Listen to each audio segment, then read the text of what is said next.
Excitement in the kitchen. Say, let's see the excitement. All right. Just you come along with me and I'll show it to you.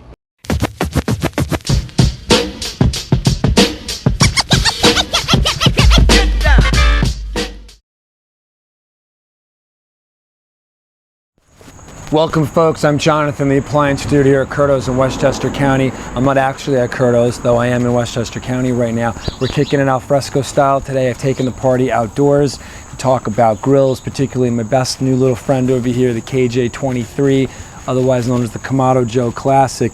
Yes, this grill will smoke any gas grill out there, and I've got the test to prove it.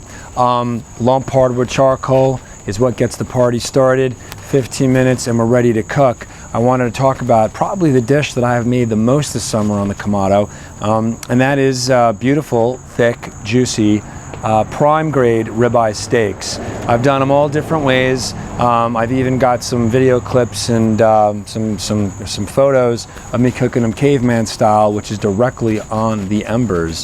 Okay, thank you to Adam Perry Lang for that idea, and Steve Reichlin also was a little bit of an influence on that. The ribeye has just been absolutely fantastic. I mean, basically the way I dress them up, it's real simple.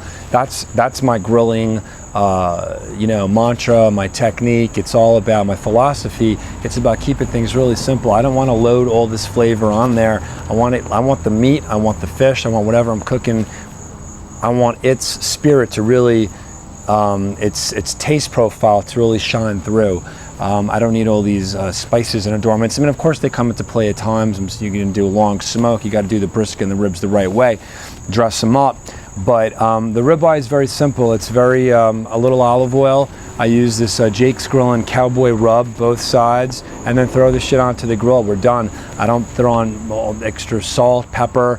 Certainly don't touch the Montreal steak rub or flakes, whatever the seasoning on it. I mean, I'm not trying to diss that brand. I've used it at times. It's okay, but for me, I like a coffee rub. I don't use marinades. Also, very, very rarely. The coffee rub is what's going to give, what they say in barbecue vernacular, the bark. Okay, and when I make a ribeye and I'm looking to get medium rare, about 135, 138 degrees, I'm looking for pink from side to side, and I'm looking for that bark on top.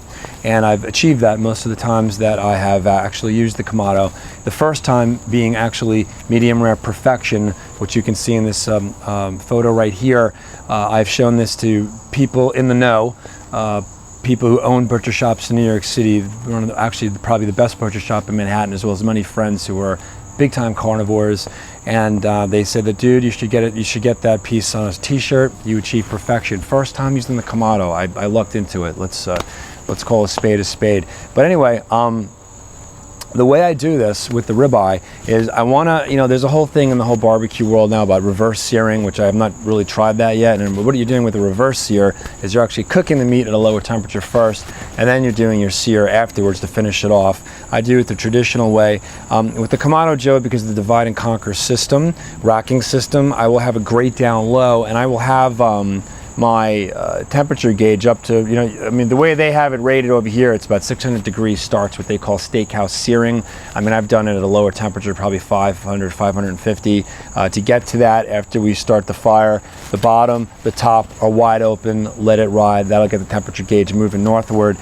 And when it's really hot, I will throw the ribeye on low on the lower grate, and that's 2 minutes aside, okay? I'm not really trying to do the Steve Reichlin cross hatch marks and stuff like that at this point. I could give a rat's about that. It's if I was having people over, it might be a little different story for a little bit of presentation pizzazz, but 2 minutes aside, down low for the sear, okay? And then I bring them up top to the top rack, which is still pretty close to the flame. The other night I did it 3 minutes per side, and then pulled it off. Tented it close to 10 minutes in a plate in the kitchen, room temperature, and then we cut into it. And you can see 138 degrees, pretty much nailed it. I took it off, it was 125, 128, and then I let it sit, because you figure things are gonna go about 8 to 10 degrees while they're sitting, because things are still cooking. I got a beautiful bark on it. I got medium rare. It wasn't perfect, but certainly not like that first time, but pretty much edge to edge, and was quite happy. It was delicious. I absolutely devoured the steak. And by the way, I get my steaks at Minnie's in Bronxville. I want to give a little bit of a shout out to him, because quite frankly, I've been all around Westchester.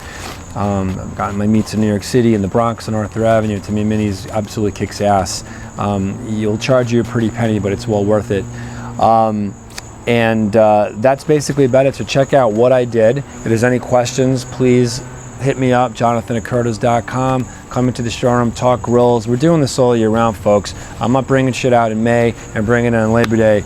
Grilling is a rite of passage. It is my passion. It's year round at Curtis. Please join us. Thank you very much. Peace out.